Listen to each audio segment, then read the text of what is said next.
جب ہم قربانی کرتے ہیں تو ہم دنیا کے سامنے ایک عظیم اعلان کرتے ہیں، I am ready to give up any thing for the sake of اللہ۔ ہم اپنی خواہشات، اپنی پسند، یہاں تک کہ اپنی گہری محبتوں کو بھی اللہ کی رضا پر قربان کرنے کا جذبہ رکھتے ہیں۔ یہ ہے قربانی کی اصل روح۔ یہ ہے وہ اسپارک جو ہمارے اندر ایک ایسی آگ جلاتی ہے جو ہمیں اللہ کی طرف لے جاتی ہے۔ قربانی کا مطلب یہ نہیں کہ ہم صرف ایک جانور ذبح کرتے ہیں، یہ تو ایک علامت ہے۔ اصل قربانی تو وہ ہے جو ہم اپنے اندر کرتے ہیں، جب ہم اپنی خود غرضی، اپنے غرور، اپنی خواہشات کو اللہ کی رضا کے لیے چھوڑ دیتے ہیں، یہ ہوتی ہے اصل قربانی۔ عید الاضحیٰ پر جب ہم جانور ذبح کرتے ہیں تو یہ ایک سمبولک جیسچر ہے۔ یہ جانور ذبح کرنا ایک رسم نہیں ہے، بلکہ اس عظیم جذبے کی علامت ہے جو حضرت ابراہیم علیہ السلام نے اپنے بیٹے حضرت اسماعیل کو قربان کرنے کے لیے دکھایا تھا۔ ذرا سوچیں، اللہ تعالیٰ نے حضرت ابراہیم علیہ السلام کو حکم دیا کہ اپنے لاڈلے بیٹے کو قربان کر دے، وہ بیٹا جو ان کی زندگی کا سب سے قیمتی اثاثہ تھا۔ اور کیا آپ نے کبھی سوچا کہ حضرت ابراہیم نے کیا کیا؟ وہ تیار ہو گئے اور حضرت اسماعیل علیہ السلام وہ بھی راضی ہو گئے۔ What a moment of divine submission!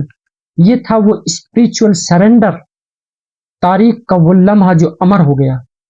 یہ قربانی صرف ایک عمل نہیں تھا، بلکہ ایک پیغام تھا۔ ایک پیغام کہ اگر اللہ کا حکم آ جائے تو دل، جان، مال، اولاد سب کچھ قربان ہے۔ یہ ہے وہ قربانی کی روح، یہ ہے وہ کمٹمنٹ جو ہمیں اللہ کے ساتھ جوڑتا ہے۔ جب ہم قربانی کرتے ہیں تو ہم یہ دعا پڑھتے ہیں، اللہم منکا ولکا، یعنی اے اللہ یہ تیری طرف سے ہے اور تیرے لیے ہے۔ یہ کتنے زبردست الفاظ ہیں! یہ ہمیں یاد دلاتے ہیں کہ جو کچھ ہمارے پاس ہے، ہماری دولت، ہماری عزت، سب کچھ اللہ کی عطا کردہ نعمت ہے، اور جب ہم قربانی کرتے ہیں تو ہم اسے اللہ کی راہ میں واپس لوٹا دیتے ہیں۔ یہ دعا ہمارے گریٹیٹیوڈ کو ظاہر کرتی ہے، ہماری ڈیویشن کو عیاں کرتی ہے، اور ہماری ریڈینیس کو ثابت کرتی ہے کہ ہم اپنی زندگی کو اللہ کی رضا کے لیے وقف کرنے کے لیے تیار ہیں۔ قربانی کا ایک گہرا تعلق حج سے بھی ہے۔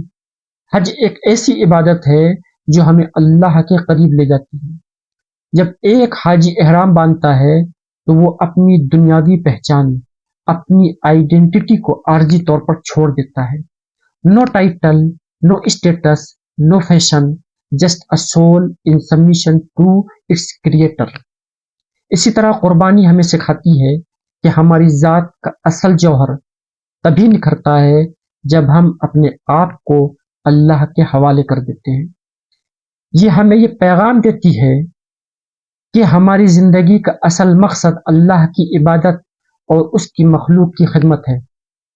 آج جب ہم ایک ایسی دنیا میں جی رہے ہیں جہاں سب کچھ فاسٹ پیسڈ ہے، life is full of distraction, technology, social media, competition, personal goal, ہم سب ایک ریٹ ریس میں پھنسے ہوئے ہیں۔ لیکن قربانی کا پیغام ہمیں روک کر ایک اہم سوال پوچھتا ہے، what are you truly living for? تم کس کے لیے جیتے ہو؟ تمہاری ایمبیشن کس کے لیے ہے؟ تمہاری سکسیس، تمہارا کمفرٹ، یہ سب کس مقصد کے لیے ہے؟ قربانی ہمیں سکھاتی ہے کہ ٹرو فلفلمنٹ تبھی ملتی ہے جب ہم اپنی زندگی کو ایک عظیم مقصد کے لیے وقف کرتے ہیں، اور سب سے عظیم مقصد ہے to live for Allah, to live for others, to make a positive difference. عید الاضحیٰ کی قربانی کوئی معمولی رسم نہیں ہے، یہ ایک روحانی اویکننگ ہے۔ یہ ہمیں یاد دلاتی ہے کہ we are not the owners of our lives, we are caretakers, trustees. ہم اپنی زندگیوں کے مالک نہیں ہیں، یہ زندگیاں ہمیں بطور امانت دی گئی ہے، اور ہمیں اس کی حفاظت اور نگہداشت کرنی ہے۔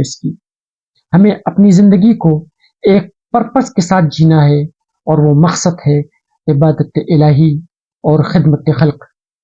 لہٰذا عید کے دن ہمیں چاہیے کہ ہم سب صرف جانور ہی قربان نہ کریں، بلکہ اپنے اندر کے غرور کو، خود غرضی کو حسد کو اور غفلت کو بھی ذبح کر دے. Let's make a real change. Let's renew our pledge to Allah. اللہ تعالیٰ ہمیں اس عہد پر قائم رہنے کی توفیق عطا فرمائے. آمین.